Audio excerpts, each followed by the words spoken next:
Over the past couple of weeks, we've had some exciting additions to our temporary rate buy down product. I want to introduce you to temporary rate buy downs if you're not familiar with those and give you the updates if you already know about those. My name's Miles Pitcher. I'm the owner of Superior Lending. Been in the business for 23 years now, 24 years now. All right, so temporary buy down versus a permanent buy down.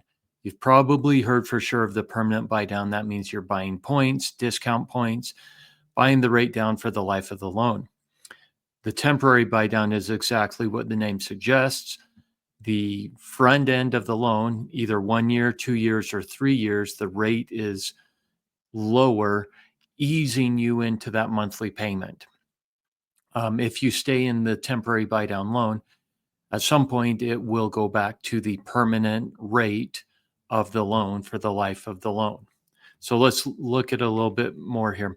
This chart right here has some really good info on it. It's going to kind of let you know the pros and cons here of, what is best for.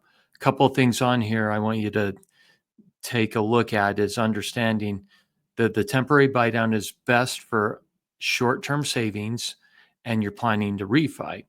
The permanent buy down is great for those people who believe that this mortgage they're getting is going to be a long-term hold. They'll be in the home for a long time. Also, look at that qualification requirement. Notice that the permanent buy down, you get to qualify at the lower rate, but on the temporary buy down, you have to qualify at your full rate, not the discounted or the first 1, 2, or 3 year lower rate. So let's go into a few more things here. All right, here's the 3-2-1 buy down. Some people aren't aware that this is available. It basically means that your interest rate is 3% lower than the permanent rate in year 1, 2% lower in year 2, and 1% lower in year 3.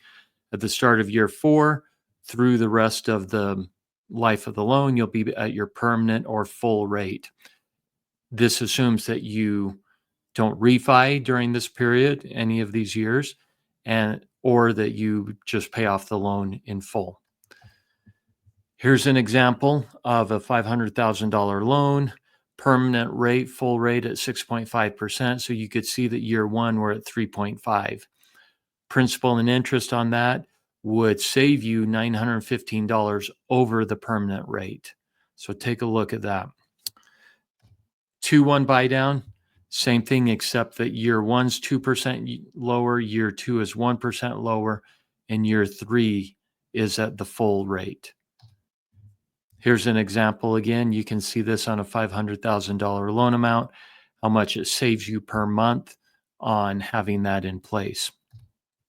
All right, 1-0 temporary buy down just means that year 1, you're 1% lower, then year 2 and beyond, you're at the permanent rate. Here's an example of that, $321 a month savings for that 1-0 buy down. So how much does it cost to do this temporary buy down? It's determined by which buy down you're doing, what your loan amount is, and your interest rate. I have a calculator. If you ever want to just shoot me a text, email, I'm happy to crunch the numbers for you on that. The cost of the buy down, and this is important, we'll dive into this here, is that whatever the cost of that buy down is, it is set aside in an account held by the lender. We call those escrow account or escrowed interest. And we'll talk a little bit more about those. Here's an example of what it would cost to do the temporary buy downs for our examples. $500,000 loan amount, 6.5% full rate. You can see the 3-2-1, the 2-1, and the 1-0 buy down and what those cost. This is a lot of info on this slide, but just take a look at it and understand that because there's a temporary buy down doesn't mean that the lender or the servicer of your loan is getting anything less than the full rate. They're not losing money on this.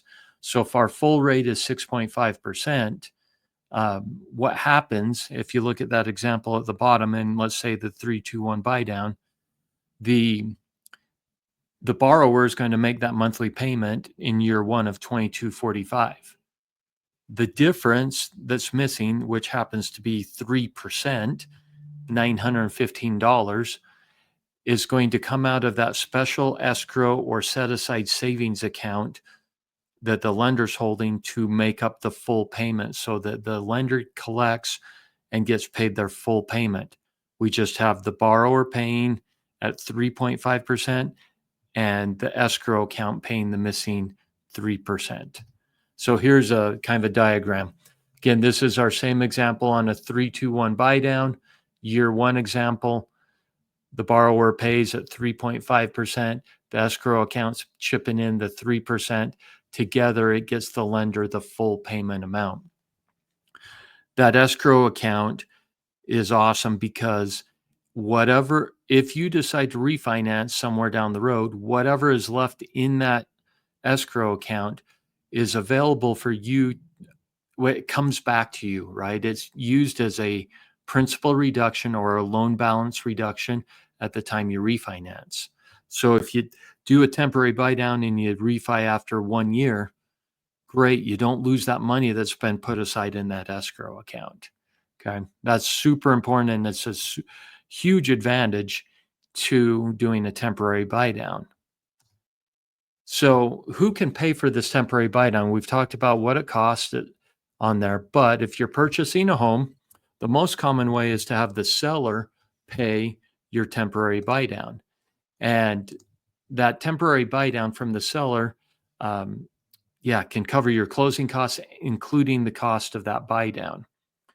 Here's the new pieces that have come into place just this last week is if you have a real estate agent who wants to help give some of their commission towards your temporary buy down, we can do that now.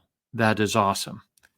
The other one that doesn't happen too often, but we can use your interest rate to pay for the temporary buy down. You're like, how does that work, Miles? Well, basically, as you raise the interest rate on your loan a little bit, there's going to be a credit that is given to you to help cover the cost of that. And that would be built in and paid for out of taking a slightly higher interest rate. Not many people do it, but it is an option. Now, if you're refinancing, and this is a new thing that came out about a month ago, and we love this, is that for clients who want to do a refi and they'd like to do another buy down, they can use some of the equity in their home to pay for that 1.0 buy down. It's only a 1.0 buy down. We can't do any of the other 2-1 or 3-2-1 buy downs, but it's a really cool option. Again, that assumes that our client has enough equity in the home to be able to do that in there. All right. If you have any questions on these buy downs, please feel free to reach out. We're always happy to run scenarios. Thanks for checking out this video. Have a great day.